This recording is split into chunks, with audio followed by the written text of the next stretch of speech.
Praise the lord. అందరు బాగున్నారా? ప్రేమైన దేవుని బిడ్డలారా, ఈ దిన వాక్యాన్ని మనం చదువుకుందాం. ఈ యొక్క సమయంలో లూకా సువార్త 21వ అధ్యాయం 34వ వచనాన్ని మనం చదువుకుందాం. లూకా సువార్త 24వ అధ్యాయం 34వ వచనం. మీ హృదయములు ఒకవేళ తిండి వలనను మత్తు వలనను ఐక విచారము వలనను మందముగా ఉన్నందున ఆ దినం అకస్మాత్తుగా మీ మీదకి ఉరి వచ్చినట్టుగా రాకుండా మీ విషయమై మీరు జాగ్రత్తగా ఉండుడి. ప్రేమైన దేవుని పిల్లారా, దేవుని వాక్యం సెలవిస్తూ మీ హృదయంలో ఒకవేళ తిండి మత్తు విచారములు మరి వాటిని కలిగి ఉండదు అని దేవుని వాక్యం సెలవిస్తుంది. చాలామందికి ప్రేమైన దేవుని పిల్లారా, ఈ లోకములో వారు కావాల్సింది ఏంటిది? తిండి. ఈరోజు ఏం తిందామా, ఏం తాగుదామా, ఏం ధరించుకుందామన్న యావ చింత. ప్రేమైన దేవుని పిల్లారా, కనుక దేవుడు అంటున్నాడు, మీరు తిండి కొరకు మరి మత్తు కొరకు మరి అనేకమైన విచారముల కొరకు మీరు చూడకండి. ఏం తిందామనే ఆలోచన.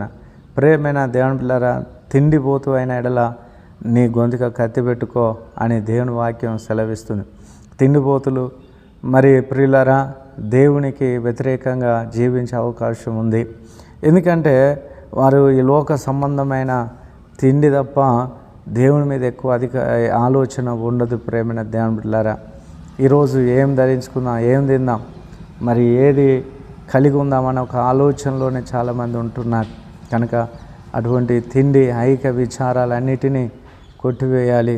ఐక విచారాలు అన్ని దేవునికి వ్యతిరేకమైనవి.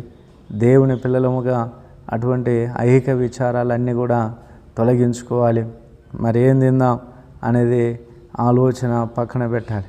మనిషి బ్రతకడానికి తినాలి కానీ తిండి కొరకు బ్రతకకూడదు. తిండే జీవితముగా మార్చబడకూడదు. కనుక ప్రియులారా, మరి తిండి అనేది ప్రాముఖ్యమైనది కాదు. అలాగే మరి మత్తు ప్రియులారా, మరి చాలామంది మరి ఏంటిదంటే ఈ లోకంలో మరి మనిషి పుట్టినప్పుడు మగడై పుట్టినప్పుడు తినాలి త్రాగాలన్న ఆలోచన ఉంటుంది. కనుక త్రాగుడు అనేది చాలా భయంకరమైన దురలవాటు. దానివలన చాలామంది మరి పడిపోయారు.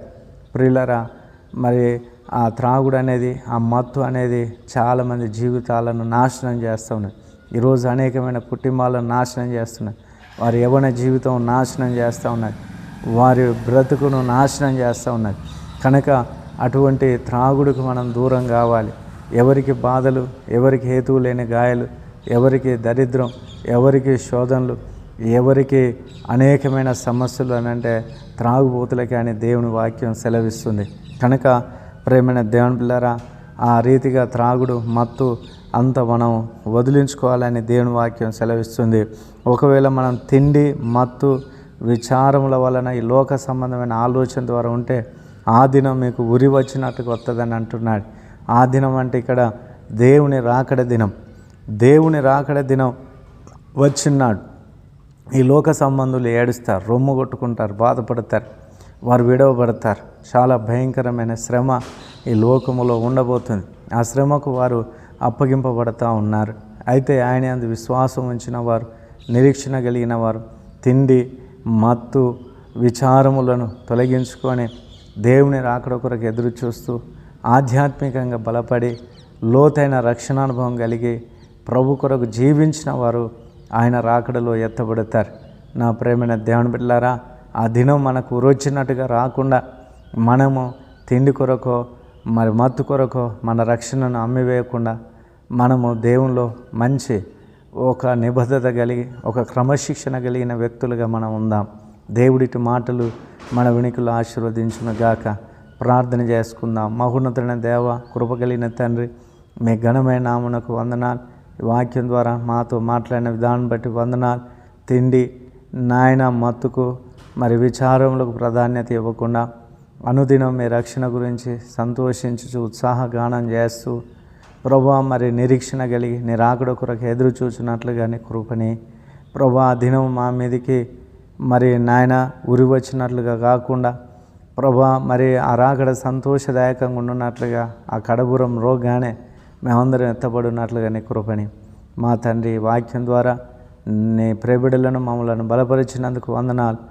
నాయన మీరు ఆశీర్వదించండి. ఇదిగో ప్రభా, ఈ దినమంతా కూడా నీ ప్రియబిడ్డలను ఆశీర్వదించండి, కాచి కాపాడండి. వారి యొక్క మరి వృత్తిని దీవించండి, వారి వ్యాపారం, వారి జాబులను ఆశీర్వదించండి. వారి ఆర్థికం మీద నీ ఆశీర్వాదం ఉంచండి. వారి వ్యాధి మీద మీ యొక్క ఆశీర్వాదం ఉంచండి. వారి పిల్లల మీద, కుటుంబం మీద మీ ఆశీర్వాదం ఉంచండి. ఈ దినమంతా కూడా కాచి కాపాడమని యేసు నామములో ప్రార్థిస్తున్నాము తండ్రి. ఆమేన్. Praise the lord. అందరికీ వందనాలు.